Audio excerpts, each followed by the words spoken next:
सभी को नमस्कार। आज 5 तारीख है। ये 5 तारीख ये मेरा जन्मदिन है। और जो भी कार्य हम करना चाहते हैं वो उसकी शुरुआत मैं इसी दिन से करता हूँ। तो अभी 10:16 हो गए हैं। तो आज का जो पहला बेसिक कंसेप्ट जो है, अगर वो हमने देखने का प्रयास किया तो आपको पता चलेगा कि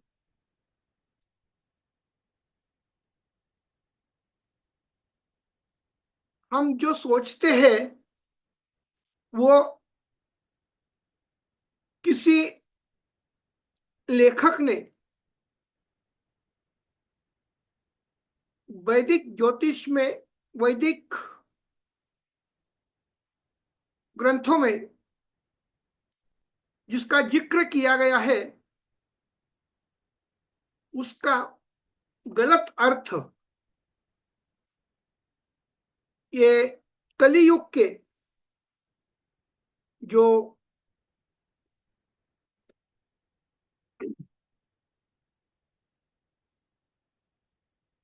ज्योतिष अभ्यासक है उन्होंने बना के हमारे सामने ओरिजिनल ग्रंथ जो है वो ग्रंथों का गलत अवतरण हमारे सामने कर दिया है। तो पहली बात यह है कि ज्योतिष, ज्योति यानी कि लाइट, एंड ईश यानी कि भगवान, दी गॉड, गॉड, गॉडेस, अब जिस नाम से उनको पुकारते हैं उनका संबंध यहां से आता है। होरा शास्त्र, ज्योतिष शास्त्र का दूसरा नाम जो है वो है होरा, होरा शास्त्र। होरा का मतलब क्या होता है? होरा का मतलब होता है कि आप जो विचार करते हैं उस विचार करने की पद्धति को हम होरा कहते हैं। अगर आपने मराठी में सुना होगा तो अपने कई लोग जो पुराने लोग हैं यानी कि बुजुर्ग लोग हैं वो कहते, आपने सुनाया होगा कि माझा असा होरा है की ती व्यक्ती आज येणार नाही। इसका अर्थ क्या होता है कि मुझे ऐसा लगता है, मुझे ऐसा लगता है कि वो जिस व्यक्ति के लिए हम अभी राह देख रहे हैं वो आने वाली शक्यता, उसकी जो अशक्यता जो है वो कम हो जाएगी।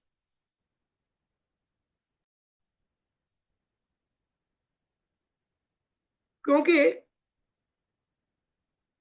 अगर हमारे सामने जो लगता है असल में वो होता नहीं है, जो लगता है असल में वो होता नहीं है, इसका मतलब क्या? इसका मतलब ये होता है कि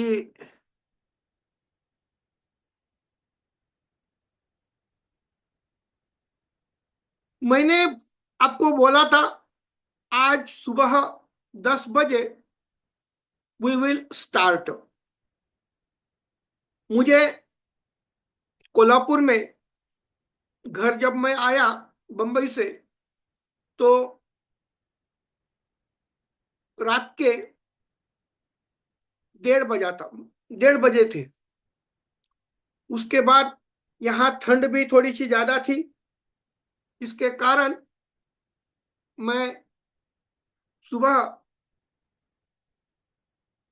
जितना जल्दी उठना उठना चाहता था, लेकिन मैं नहीं उठ पाया। तो इसके कारण, और आज मेरा जन्मदिन होने के कारण, मेरे जो शक्ति का स्थान होता है, भगवान जी का दर्शन, वो करने के लिए मैं चला गया। और जब मैं यहाँ आया तो 10:10 हो चुके थे। अब विचार करिए, मैंने आपको बोला था 10 बजे आऊंगा, मैं आ गया 10:10 के ऊपर, और हमारा क्लास चालू हो गया 10:16। ये इसमें जो 10 बजने से 10:10 तक, और 10:10 से 10:16 तक, ये जो पीरियड जो है, ये पीरियड क्या होता है? ये पीरियड जो होता है, वो पीरियड, ये this is the probable period, this is the probable period. अगर ये पीरियड ऐसा होता है, अगर ये पीरियड ऐसा होता है, तो इसमें कंफर्मेशन नहीं होता है। This is the only probability, this is the only probability. अब प्रोबेबिलिटी का मतलब क्या होता है? शक्यता। तो ये होरा का मतलब होता है शक्यता, ज्योतिष का मतलब होता है शक्यता। कितने भी हमारे नारद जी ने ज्योतिष का पूरा ज्ञान करके करके इस ज्योतिष शास्त्र की जो धरोहर है, वो सभी हिंदू सनातन धर्म तथा ज्योतिष को, या फिर ज्योतिष को शास्त्र मानने वाले जो सारे जगत के जो अभ्यासु साइंटिफिक लोग हैं, उनके लिए उन्होंने एक विचारधारा प्रस्तुत की। अब देखिए, अगर इस तरह से, अगर इस तरह से हमने कोई भी विचार किया, कोई भी विचार किया, तो आपके सामने एक बात आती है,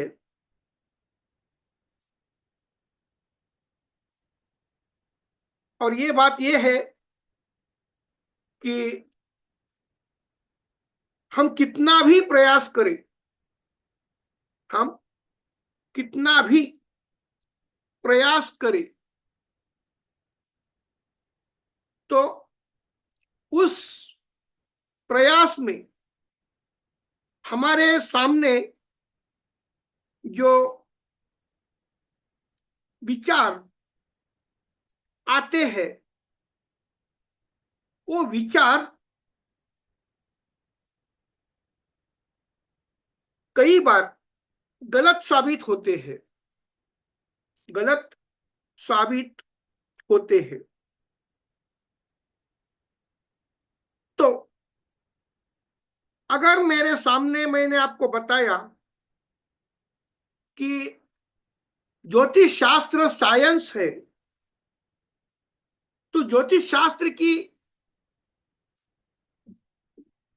प्रमाण धारा जो है वो सिर्फ ये जो मैंने आपके सामने ये शेयर किया हुआ ये जो टेबल है उसके साथ ही हमारा पूरा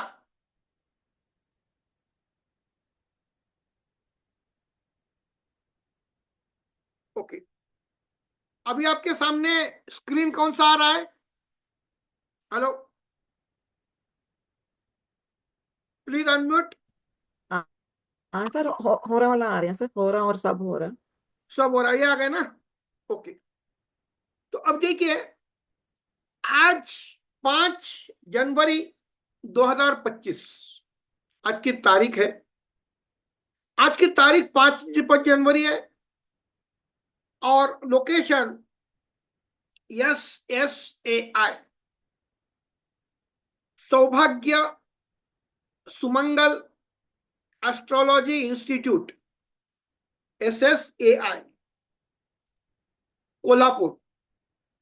आज का दिन देखिए, तारीख देखिए 5 जनवरी 2025। आज का दिन रविवार है और यहाँ कोल्हापुर में सनराइज जो है वो 7:03 और 3 सेकंड को सूर्योदय हो गया है। आपको पता है कि किसी भी ज्योतिष शास्त्र का विचार करेंगे तो रवि या सूर्य को हम पिता मानते हैं। इसलिए हमारे ज्योतिष शास्त्र में पहला नक्षत्र कौन सा आता है, तो वो नक्षत्र आता है कृतिका नक्षत्र। कृतिका, रोहिणी, मृग, आर्द्रा, पुनर्वसु, पुष्य, अश्लेषा, मघा, इस तरह से 26वां नक्षत्र आता है अश्विनी और 27वां नक्षत्र आता है भरणी। लेकिन ये सारी बातें जब सायन और निर्यन, ये ज्योतिष के गणितीय पद्धति का विचार जब करना चालू किया तो निर्यन पद्धति में हमने आइनांश का प्रयोग किया और सायन पद्धति में हर साल के 22 हर महीने के 22 तारीख को सूर्य सायन राशि का संक्रमण करता है। 21 मार्च, हर साल 21 मार्च या 22 मार्च को सूर्य मेष राशि में प्रवेश करता है। मेष राशि में प्रवेश करता है और आपने देखा होगा कि 21 सितंबर हर साल 12 दिन का रात होता है, 12 दिन का दिन होता है, 12 घंटे का दिन होता है और 12 घंटे की रात होती है। वो जो खगोल शास्त्रीय एस्ट्रोनॉमिकल जो फैक्ट है वो आप सभी को पता है। और 21 मार्च को बराबर सूर्य मेष राशि में 0 डिग्री के ऊपर अश्विनी नक्षत्र में प्रवेश करता है। तो ये मैं पूरी इंट्रोडक्शन क्यों दे रहा हूं?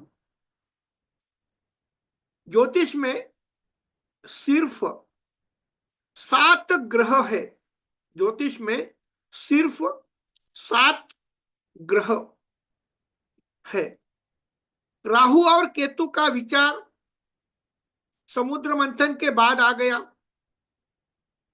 उसका विचार ज्योतिष शास्त्र में कब सम्मिलित हुआ, इसकी कोई भी जानकारी मैंने तो उसका अध्ययन नहीं किया है, इसलिए मैं तो इसके ऊपर कुछ बात नहीं करूंगा। लेकिन हमारा ज्योतिष जो है वो सिर्फ 7 ग्रहों में ही समाविष्ट है। और ये 7 ग्रह जो है, इस 7 ग्रहों का भ्रमण अखंडता से, उनका जो भ्रमण मार्ग है उसके ऊपर हमेशा के लिए, दुनिया जब चालू हो गई और दुनिया जब समाप्त होगी तब तक वो अखंडता से ये भ्रमण चालू रहेगा। अब हमारे पास मैंने जो फेसबुक के ऊपर जो पोस्ट डाली थी, अगर आपने उसका विचार किया तो हमारे पास मेष, वृषभ, मिथुन, कर्क, सिंह, कन्या, तुला, वृश्चिक, धनु, मकर, कुंभ और मीन, ये 12 राशि है।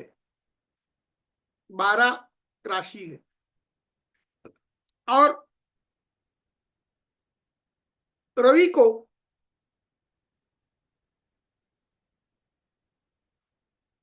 रवि जो है वो रवि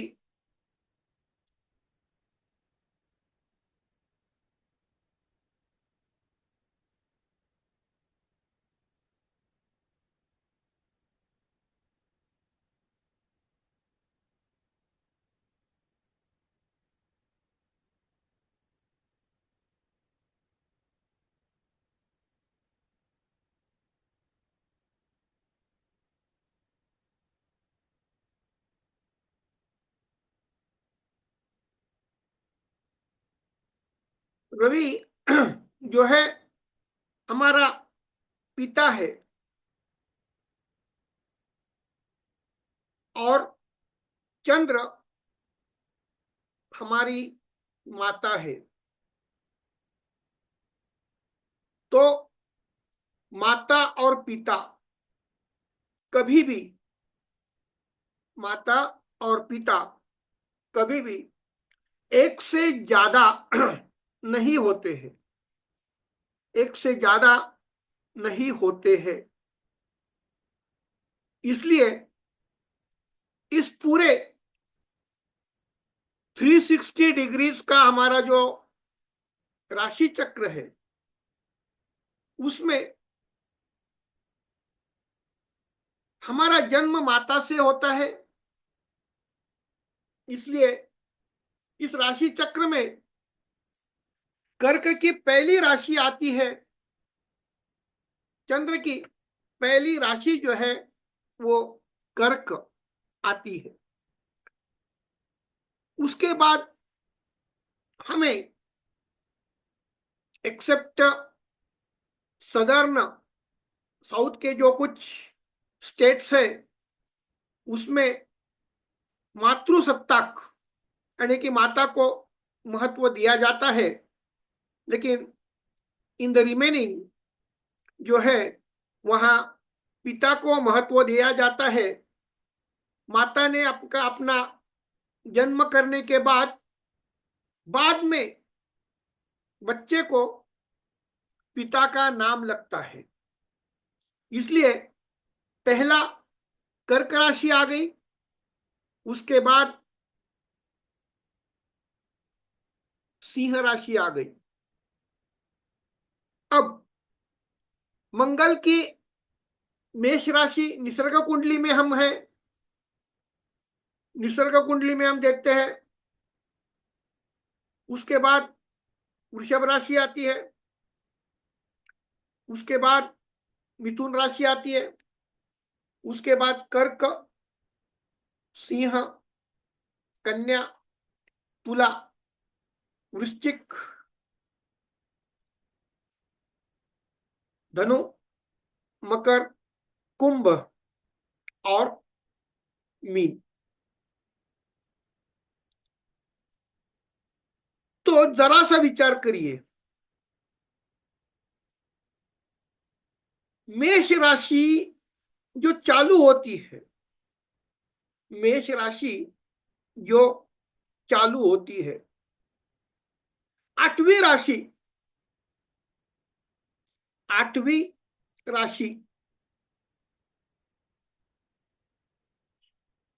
मंगल की ही क्यों आ जाती है? कोई बता सकता है? हेलो।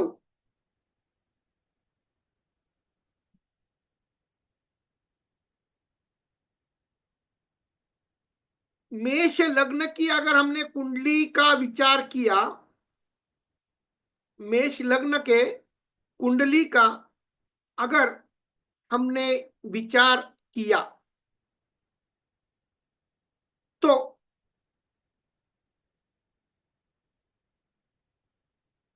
मेष के बाद वृश्चिक आ गया, वृषभ आ गया, वृषभ के बाद मिथुन आ गया, मिथुन के बाद कर्क,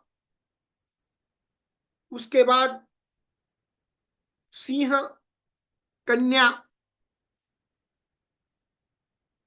तुला, और ये 7 होने के बाद आठवीं राशि फिर मंगल की क्यों आ गई? कोई बता सकता है क्या? हेलो। आपका जो इमेजिनेशन पावर जो है वो आप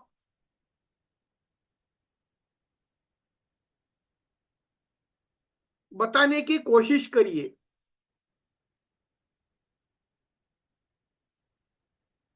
मेष लग्न के निसर्ग कुंडली में पहली राशि मंगल की है, तो आठवीं राशि मंगल की ही क्यों आ गई? कोई बता सकता है क्या?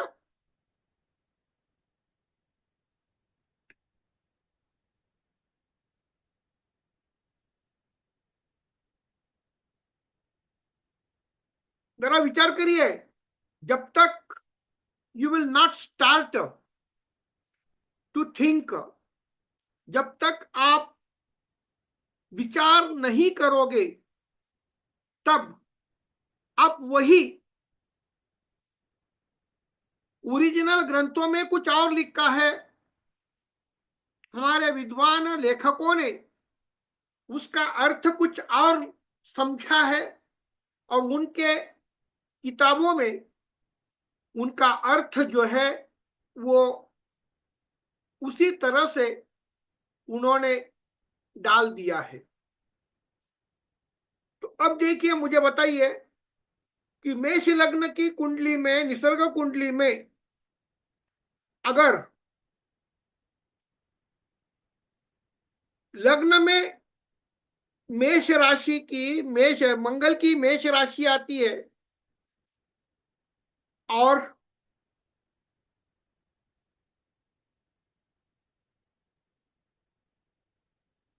आठवीं राशि भी मंगल की क्यों आती है?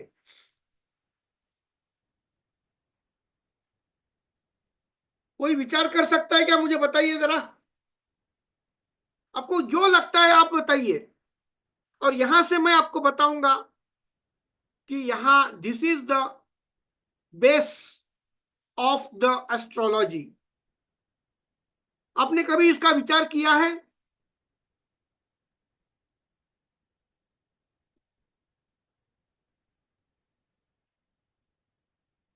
हेलो। अरे अनम्यूट करके बोलिए। नहीं नहीं। अभी तो शुरुआत है। I want everyone to understand. बताइए।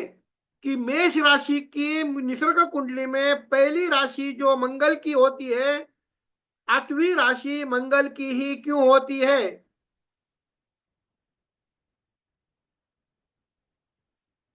कोई बता सकता है तो बताइए।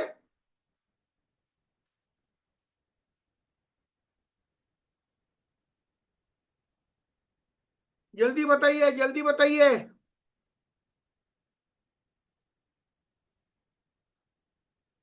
हेलो।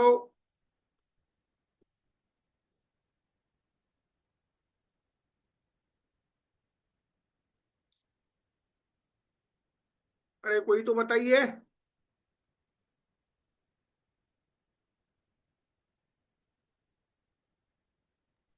हाँ हाँ, हेलो सर, नमस्कार। हाँ बोलिए, शिवम भवतु, सभी को हाँ, आशीर्वाद, बोलिए। आज जन्मदिन की सर बहुत बहुत शुभकामनाएं सर, बहुत बहुत धन्यवाद, मुबारक। धन्यवाद। नहीं नहीं, मैं हाँ जो बोलता हूँ, जब मैं ये बोल रहा हूँ तो आई वांट दिस ओनली। जी जी। Remember only. सर आज हाँ सर। मेरा जन्मदिन है, इसीलिए तो सभी के जीवन से दुख, दैन्य, दारिद्र्य, दुरावस्था और गलत विचार पूरी तरह से दूर करने के लिए मैंने आज का दिन आपके सामने रखा है। तो मुझे ये बताइए कि एक्चुअली मेष लग्न के लिए अगर पहली राशि निसर्ग कुंडली में, अगर पहली राशि मेष राशि है, तो आठवीं राशि मंगल को ही क्यों दे दी गई?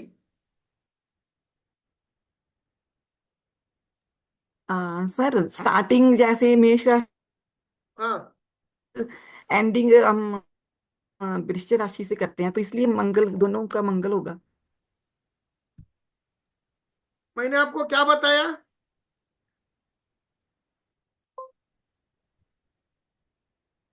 ये देखो। सर, हाँ बोलिए। मैं बता रहा था, बोलिए बोलिए ना। सोचता चंद्र और सूर्य दोनों हाँ ग्रहों को एक एक राशि मिली है। हाँ चंद्र की एक राशि है कर्क हाँ और सूर्य की है सिंह हाँ राशि।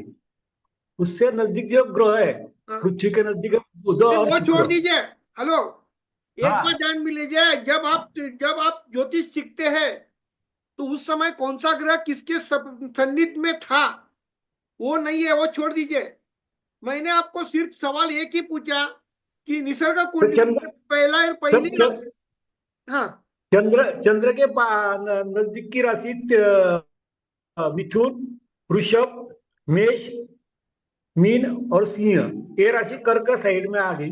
हाँ नहीं, और लेकिन हेलो, तो कर्क चंद्र के पहले जो आता है मिथुन, बुध की राशि आठवीं स्थान पे क्यों नहीं आई? आंतरिक ग्रह हाँ, पृथ्वी के और सूर्य के, बुध और नहीं शुक्र। कहा। इसलिए मैं क्या, बुध हेलो, को एक नंबर है। एक बात ध्यान में लीजिए, मेरा सवाल सिर्फ एक ही है कि मंगल की ही आठवीं राशि क्यों आ गई? अगर मिथुन भी, वृषभ भी, मेष भी, मीन, कुंभ और मकर, ये 6 साइंस अगर चंद्र के लिए नजदीक है, तो मेरा सवाल सिर्फ ये है कि लग्न निसर्ग कुंडली में आठवीं राशि यहां ये है, तो यहां आठवीं राशि मंगल की ही क्यों आ गई? नहीं बता सकता सर, आप बताइए। अरे पहली बात ध्यान में लीजिए, मैंने आपको क्या बताया, आज की शुरुआत मैंने किस सेंटेंस से की?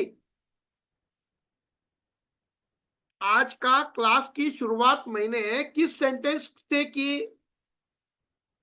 ज्योतिष, astrology is consisting of only 7 planets. ज्योतिष शास्त्र जो है वो सिर्फ 7 ग्रहों के ऊपर निर्धारित है, निर्भर है। तो अगर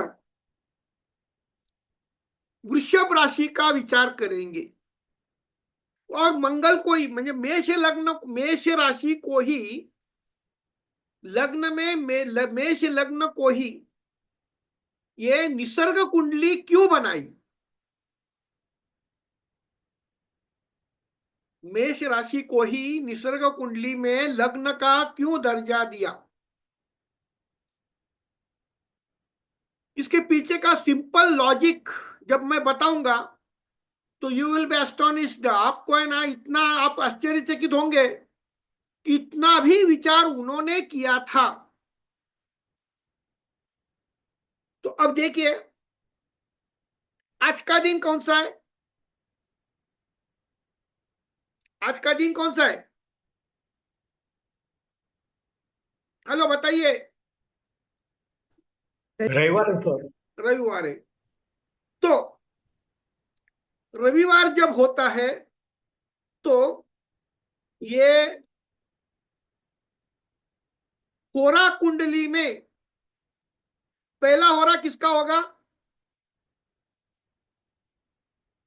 यहां आपके सामने ये रेडी रेकनर रखा है। अगर रविवार का। आज रविवार है, 7:03 और 3 सेकंड को अगर मेरा सूर्योदय हो गया है तो पहला होरा जिसका दिन है वीक डेज, जिसका वीक डे है उसका पहला होरा हो जाएगा। Is it right? समझ में आ गया? तो अब अगर हमने इसी का विचार करते हुए, ये पहला होरा हो गया रवि का 7:03 से 7:58 तक, ये पहला होरा हो गया रवि का। दूसरा होरा 7:58 से 8:54 तक दूसरा होरा बन गया शुक्र का। उसके बाद 8:54 से 9:50 तो ये होरा बन गया मर्क्यूरी का। इस तरह से ए बन गया 1, ए बन गया 2, ए बन गया 3, ए बन गया 4, ए बन गया 5, ए बन गया 6 और ए बन गया 7। तो 8वां होरा किसका आता है? अभी जो मैंने सिलेक्ट किया है, ये 8वां होरा किसका आता है बताइए। हेलो।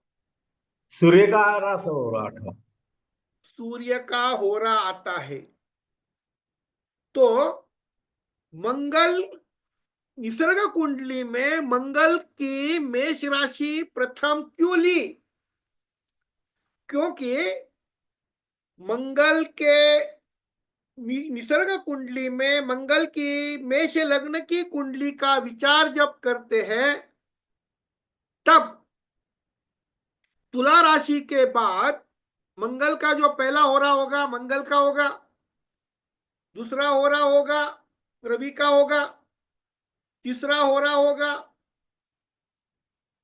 शुक्र का होगा, चौथा होरा होगा बुध का, पांचवा चंद्र का, छठा शनि का और 7वां होगा गुरु का।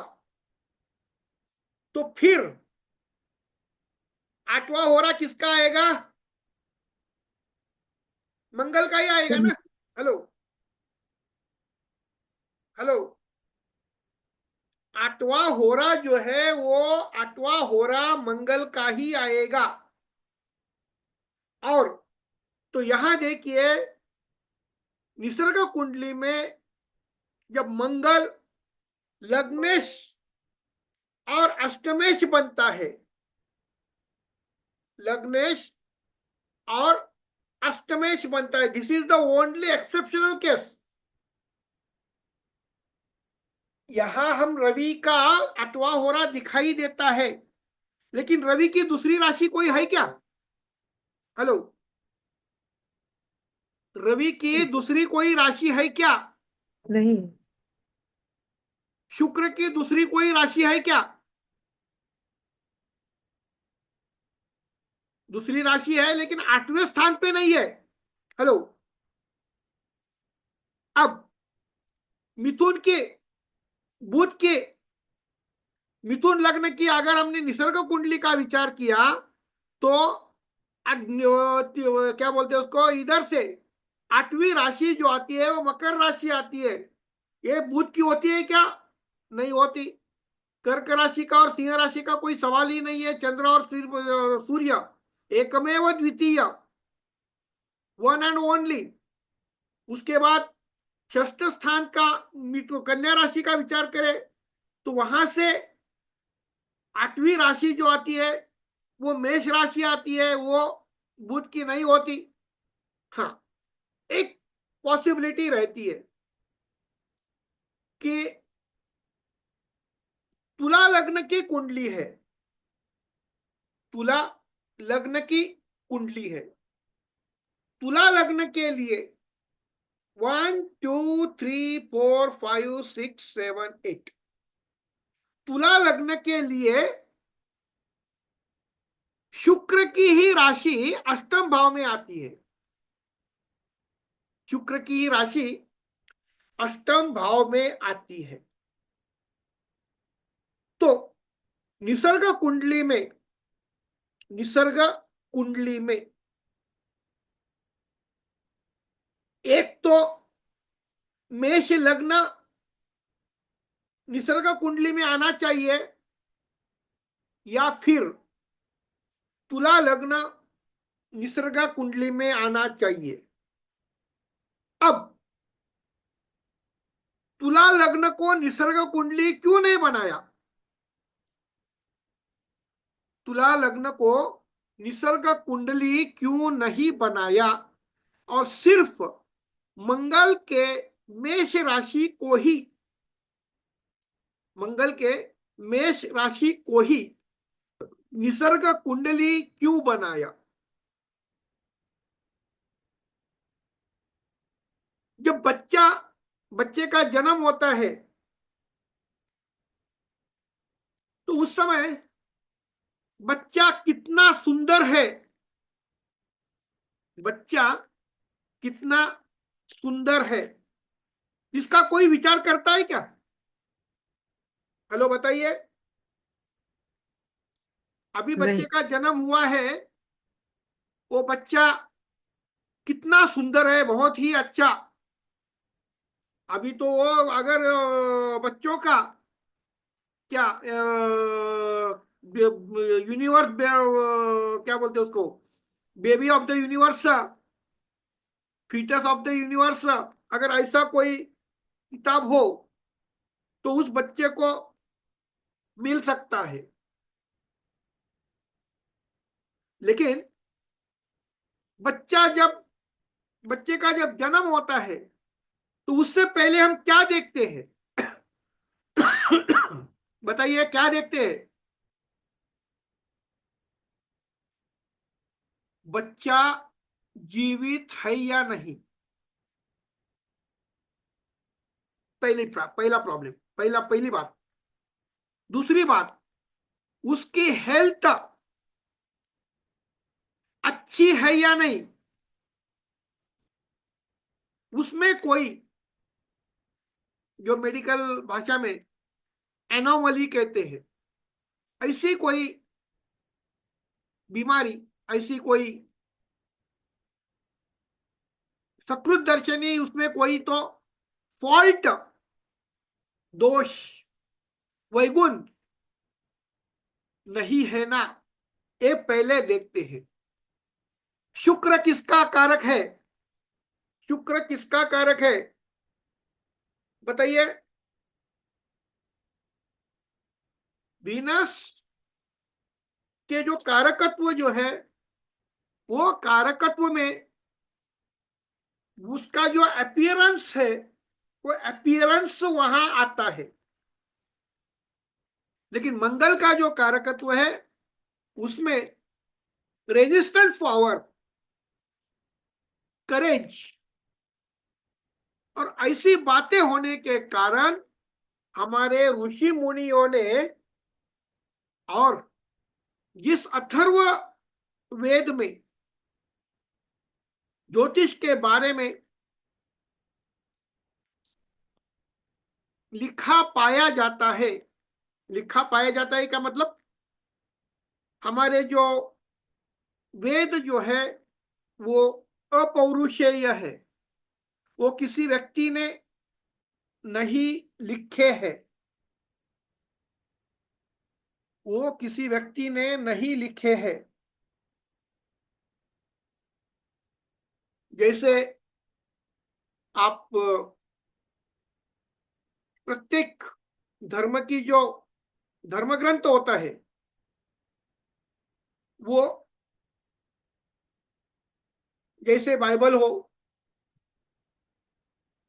जैसे कुरान हो, ये किसी ने लिखा नहीं है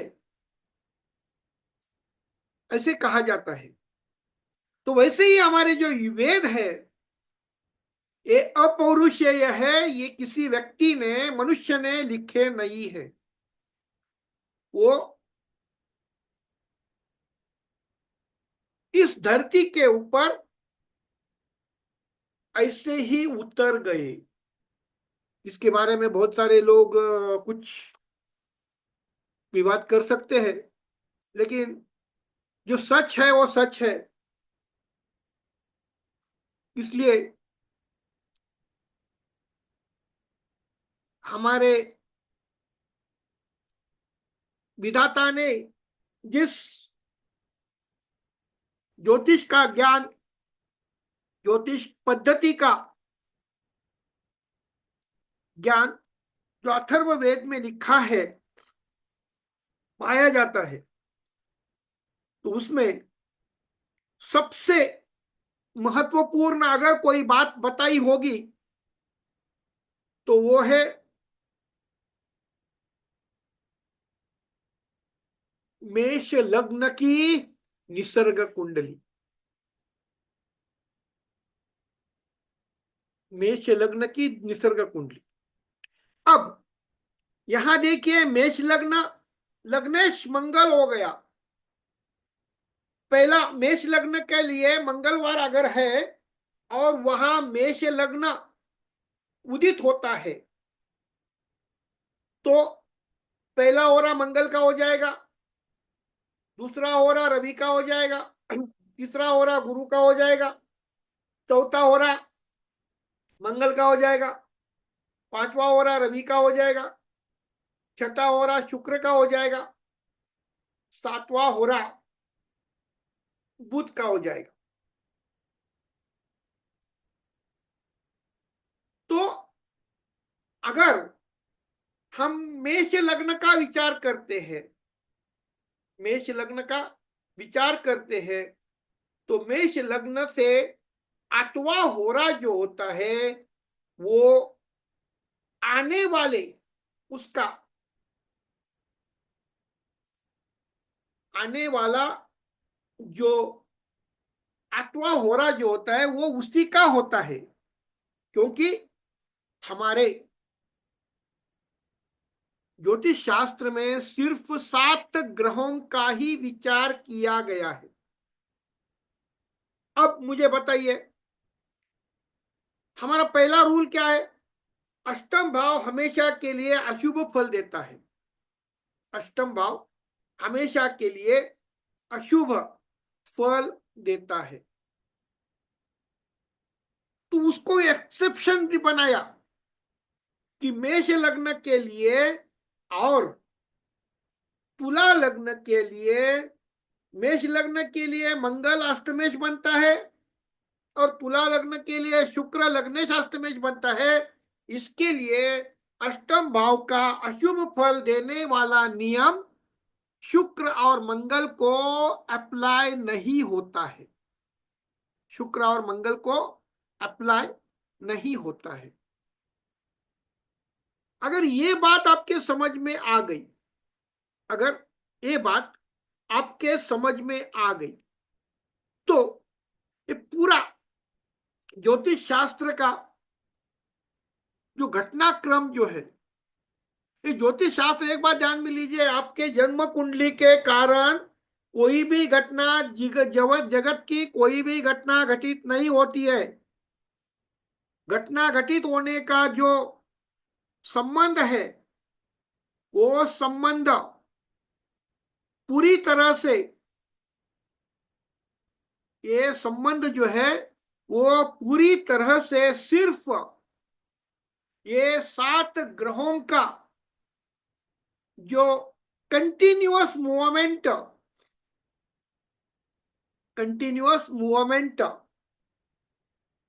वो ही कोई भी घटना घटित करवाती है, कोई भी घटना घटित करवाती है।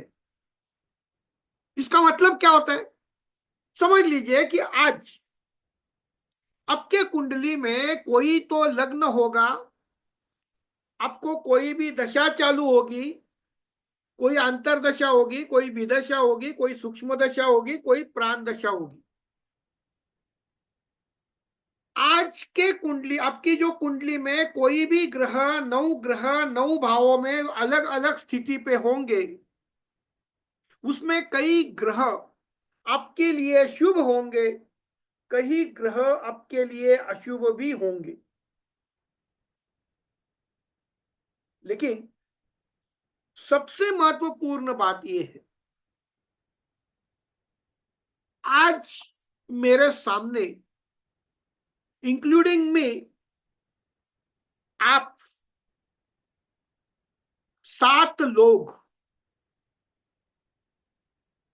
सीमा Yadav madam, Itima Yadav madam, Pradeep Chitrakoot, Realme, Rekha madam, Sagar Chauhan,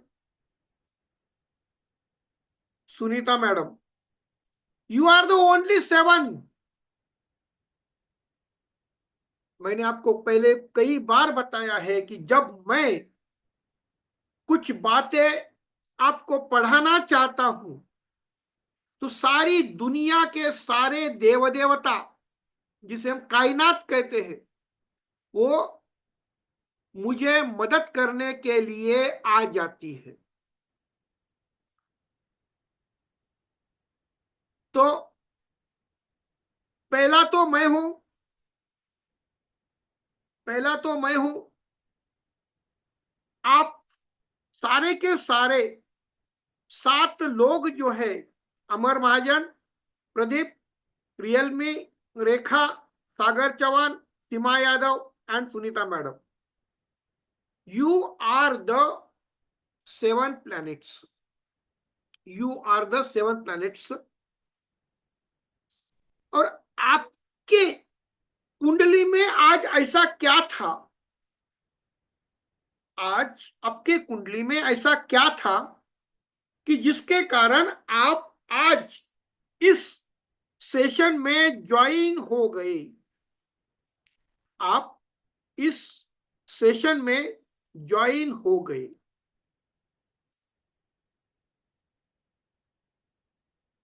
तो ना तो दशा अंतरदशा फल देती है, ना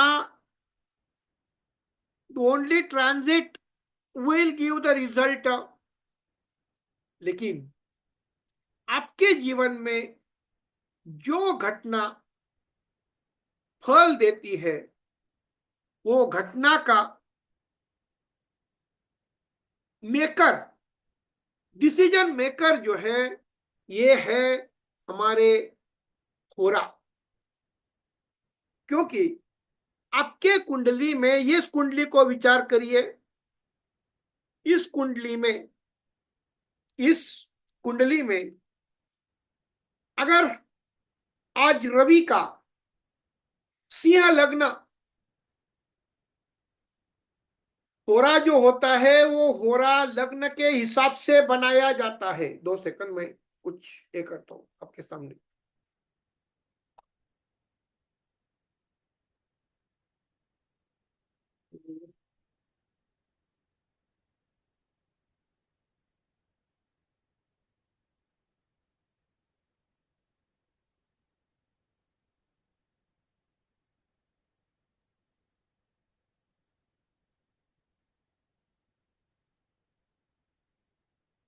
अभी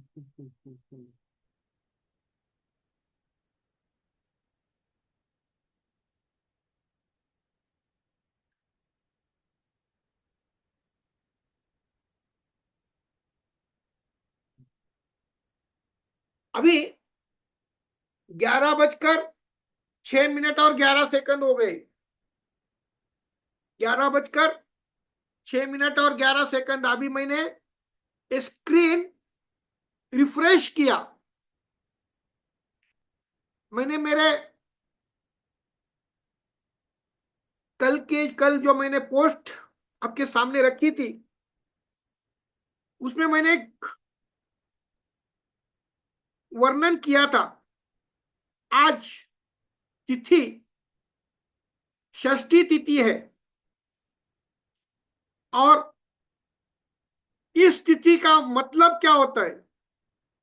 इस तिथि का मतलब ये होता है कि इसे हम नंदा तिथि कहते हैं। नंदा तिथि, नंदा तिथि कहते हैं। तो अब देखिए,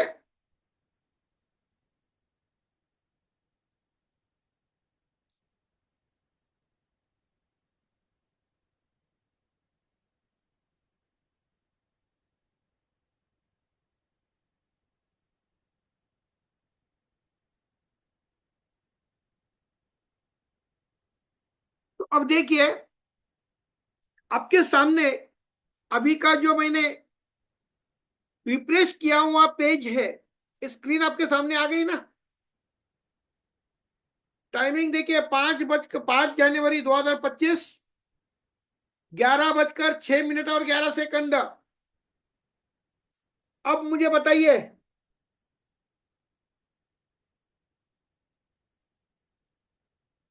ये टाइमिंग मैंने फिक्स बना के लाई है क्या? हेलो,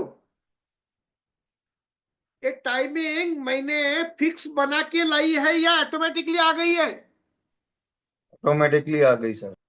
ऑटोमेटिकली आ गई।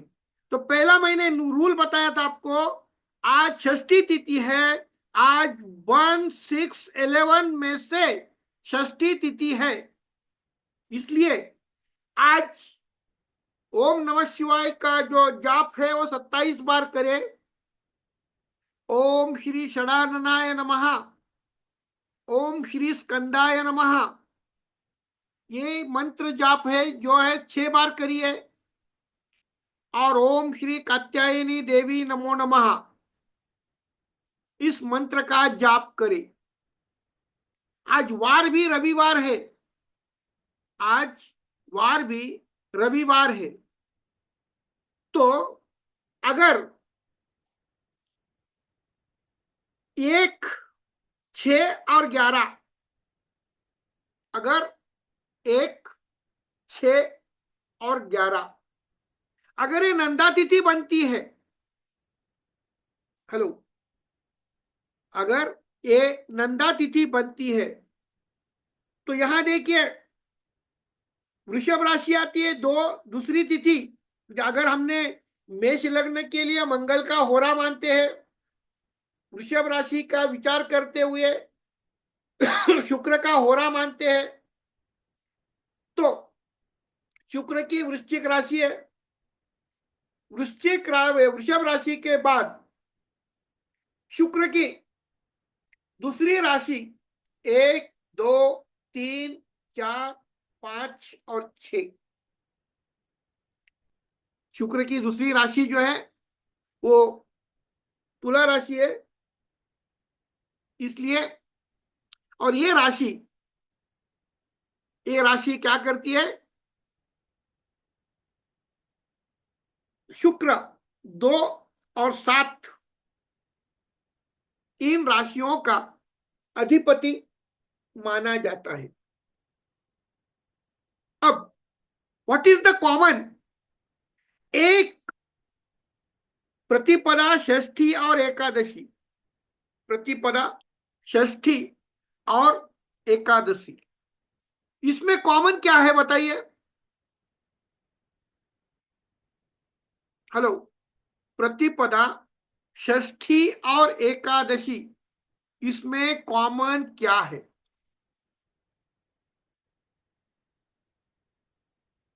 कोई बता सकता है? बताइए।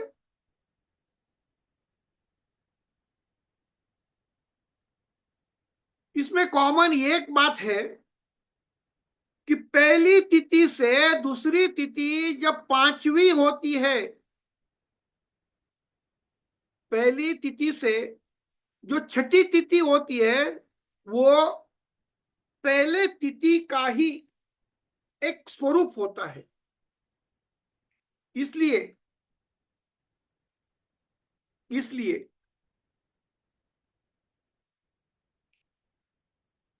अब देखिए,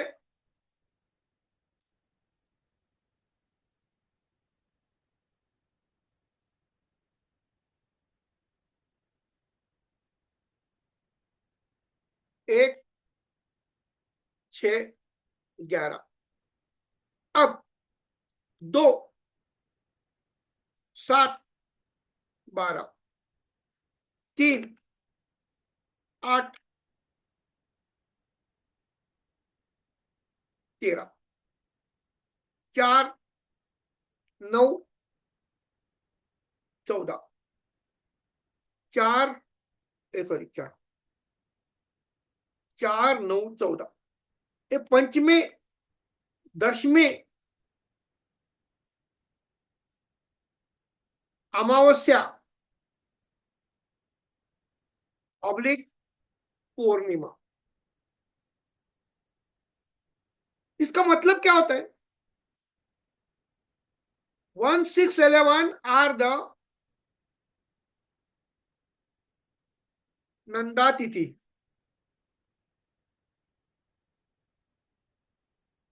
भद्रा तिथि, जया तिथि,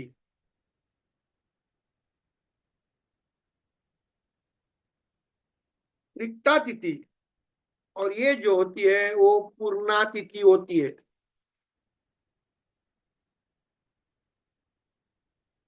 अगर हम तिथि का कैलकुलेशन करने के लिए यक्स, इसका मतलब ये हमने हमारी तिथि है +5 बराबर नेक्स्ट सेम कैटेगरी तिथि। ओके, अब कोई भी तिथि प्रतिपदा से पूर्णिमा तक या प्रतिपदा से अमावस्या तक, कोई भी तिथि मुझे बताइए, कोई भी तिथि बताइए। हेलो, कोई भी तिथि बताइए।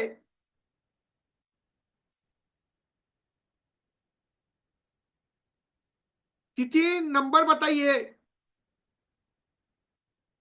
अरे बोलिए कोई तो। षष्ठी, अष्टमी। षष्ठी। सप्तमी, सप्तमी +5 = 12, +5 = 17 = 2। तो यहां कैलकुलेशन क्या हो गया? 7, 12, 2, 2 आ गया कि नहीं? हेलो, 7, 12, 2, 2, 7, 12 भद्रा तिथि। और कोई भी बताइए, तिथि बताइए जल्दी।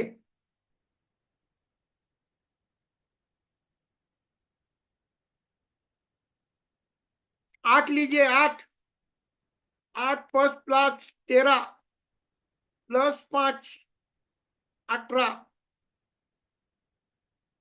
=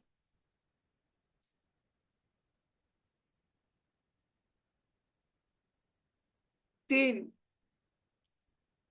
8, 13 या 8, 13, 3,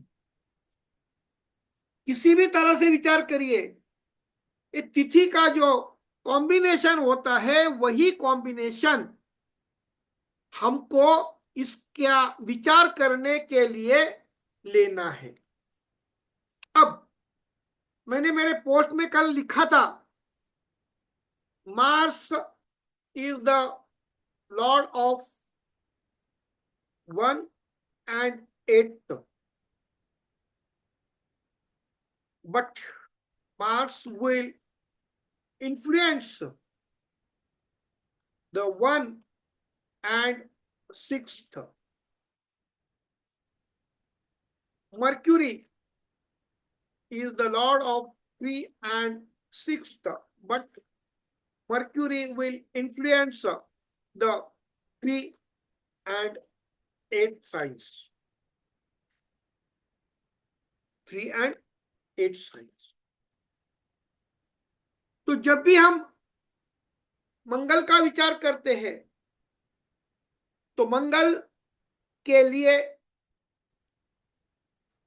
मंगल Mars is equal to 1, 6, Venus is equal to 2, 7, Mercury is equal to 3, 8, Moon 4, Sun 5. Okay, अब Jupiter is equal to only 9, Saturn is equal to 10/0.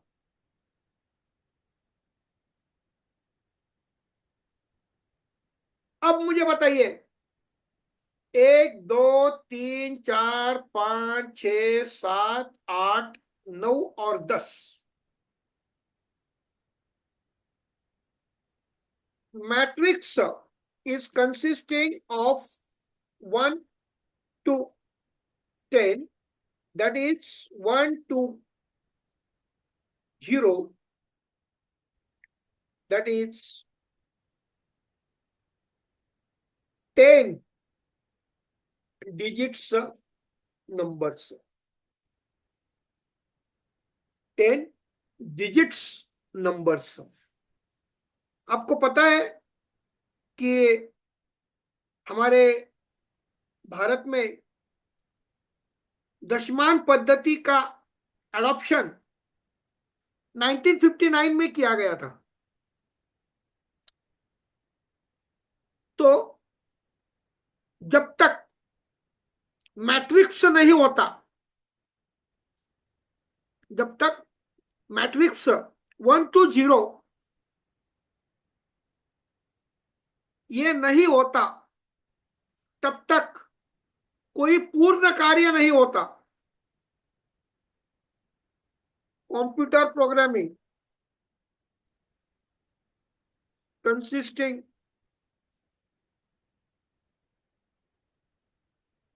only 0 and 1 as the binary digits. Why they are not taking the 2, 3, 4, 5, 6, 7, 8, 9?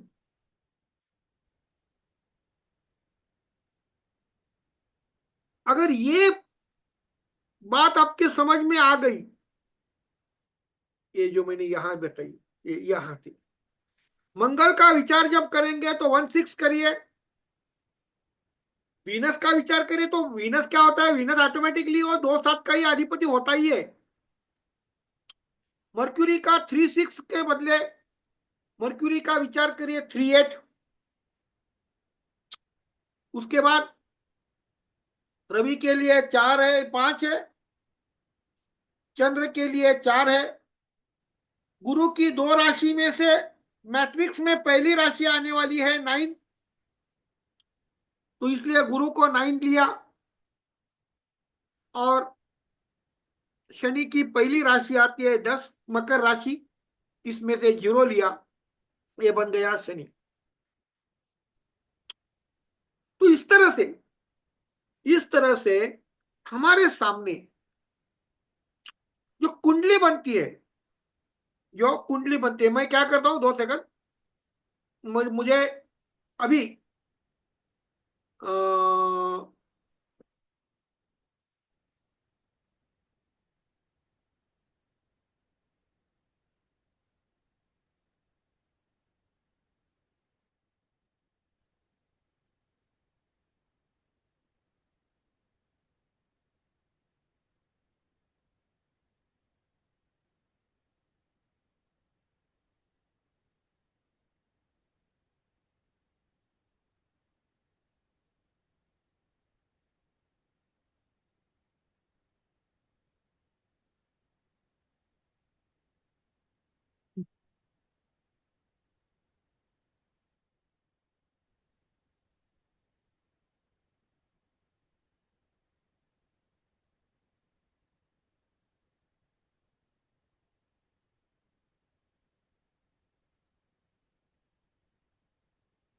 ये हमारी कुंडली बन गई।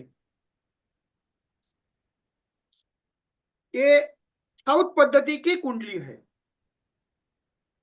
तो जब भी ये लग्न भाव होता है, ये हमेशा के लिए वही रहता है वो।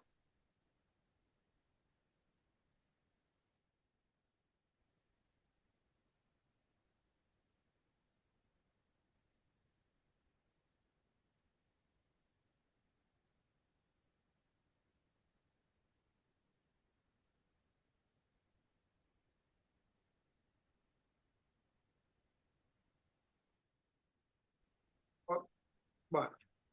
ओके। तो कोरा में क्या होता है, ठीक है।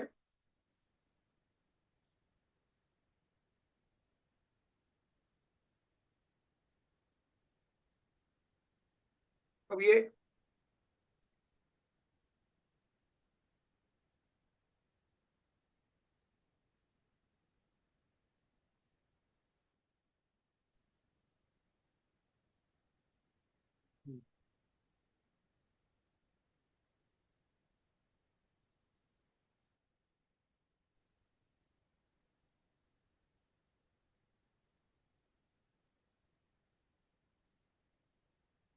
ओके, ये बन गया हमारा कोरा एस्ट्रोलॉजी।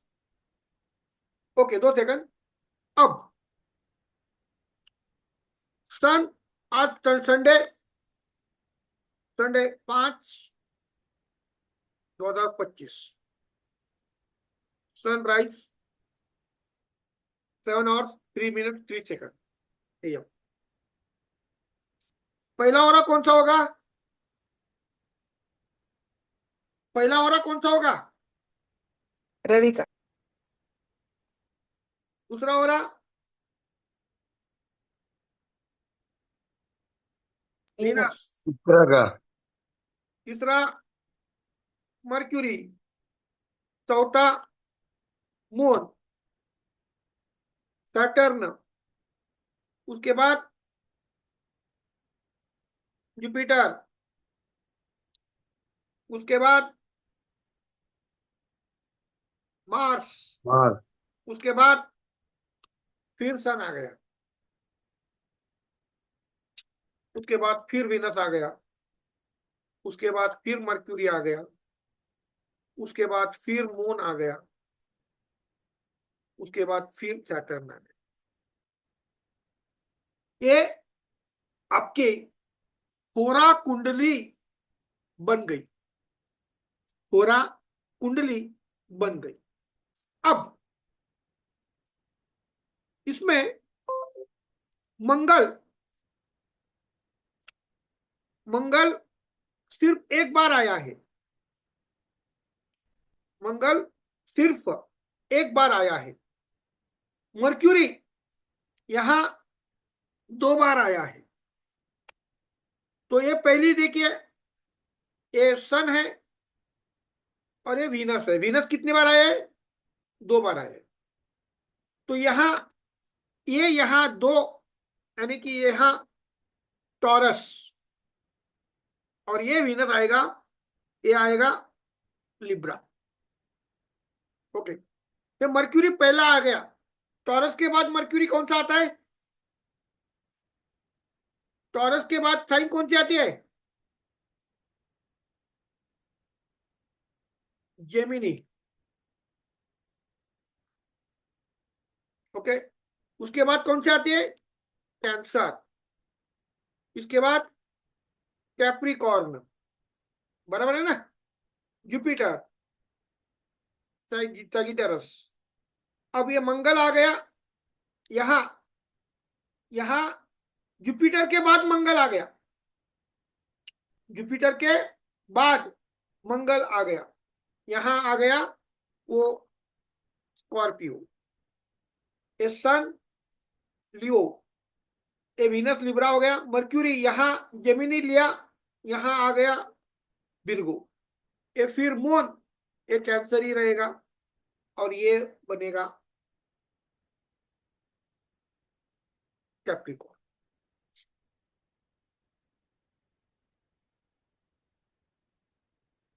ये जो आपकी जो कुंडली बनती है, इसे हम होरा कुंडली कहते हैं। और होरा कुंडली जो बनती है, ये आपके कुंडली में आपके जन्म समय के अनुसार जो जन्मदिन का जो समय होता है, वो जो होरा होता है, वो होरा लग्न भाव में डालकर सारा जो सीक्वेंस है वो डालकर करने का। अब मुझे बताइए कि मेष लग्न में जिसका जन्म 7:03 और 3 सेकंड को हुआ है, उसके लिए उसके लिए ए बन गया लग्न भाव, ए बन गया दूसरा भाव, ए बन गया तीसरा भाव, ए बन गया चौथा भाव, ए बन गया पांचवा भाव, ए बन गया छठा भाव, ए बन गया सातवां भाव, ए बन गया आठवां भाव, ए बन गया नौवां भाव,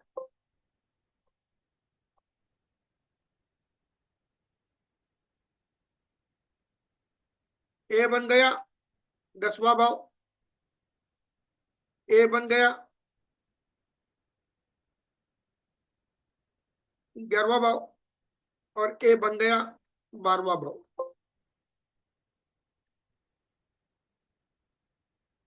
हाँ, हेलो, गुड। अब देखिए, आज अगर किसी का जन्म इसमें सिंह लग्न में हुआ है, इसका पहला हो रहा सिंह लग्न है, और ये पोजीशन ये एक ध्यान में लीजिए, ये आपको जो समझाने की कोशिश कर रहा हूं, आप ऐसा करिए,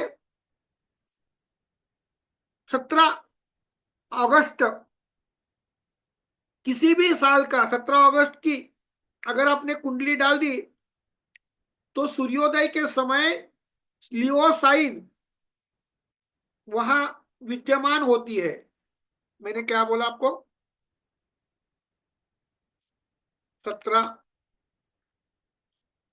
अगस्त of any year shows any year, and if it is Sunday, then ascendant will be Leo, and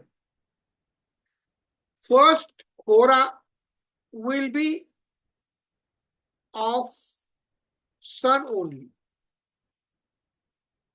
तो ये उदाहरण आपके सामने रखिए, जैसा मैंने मेष लग्न का विचार किया, मेष लग्न के लिए मंगलवार है, और मेष लग्न में लग्न की वो यानी कि क्या बोलते हैं उसको, मेष लग्न में लग्न लग्न में मेष राशि उदित होती है, और मंगल का ही हो रहा उदित होता है। ये पीरियड के लिए मेष लग्न के लिए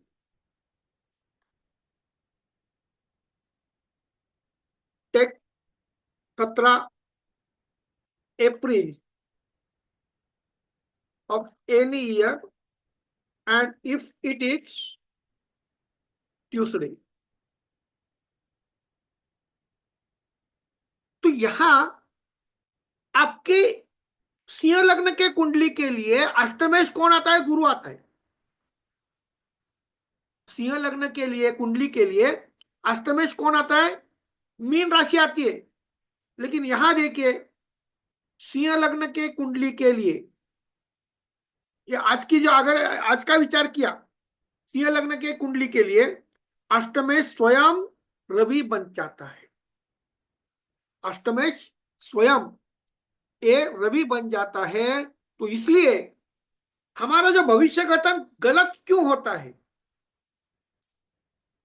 हम जो सोचते हैं, हम सोचते कोई और, कुछ और है और होता कुछ और है। ये पहला हमारा क्लास था। दिस इज द होरा एस्ट्रोलॉजी। होरा एस्ट्रोलॉजी, इसमें से अगर आप इसका विचार करेंगे तो कुछ भी आपको विचार करने की जरूरत नहीं है। इसके आगे वाला जो पोर्शन है वो आपको क्लास प्लस, जो मेरी वेबसाइट है SSEI, वहां आपको ये वीडियो मिलेगा।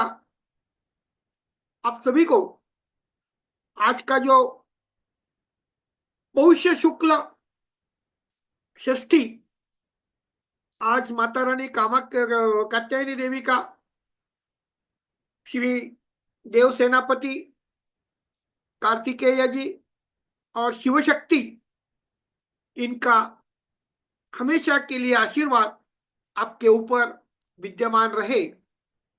ये सभी देव देवताओं के चरणों में प्रार्थना करते हुए आज सभी जगत के कल्याण के लिए हम प्रार्थना करते हैं।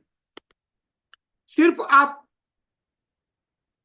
मन में तथास्तु, मन में तथास्तु ये करिए।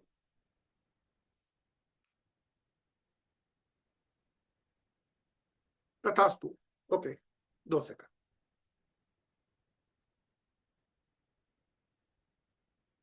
हाँ। तो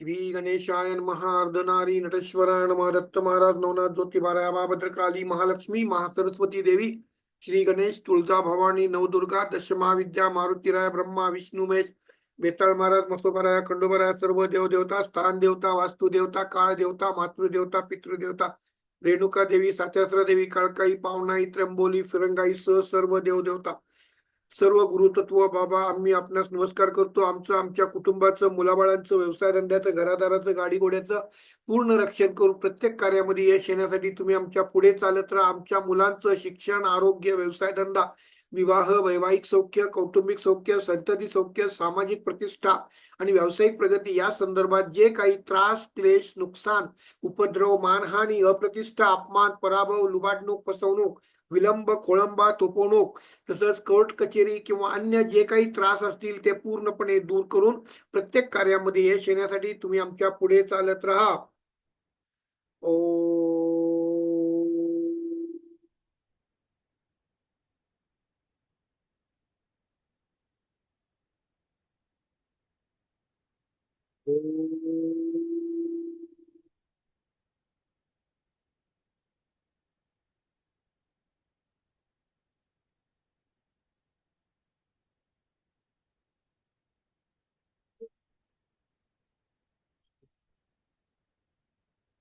तो मंगलवार के बाद, बुधवार के बाद हमारा क्लास चालू होगा। मैं अभी कल सुबह बम्बई जा रहा हूँ, सिंधुदुर्ग जा रहा हूँ।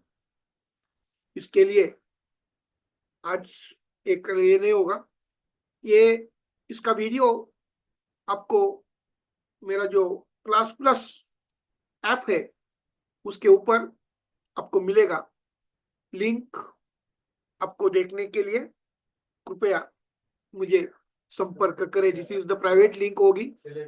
आप जो भी करिए आपके कल्याण हो।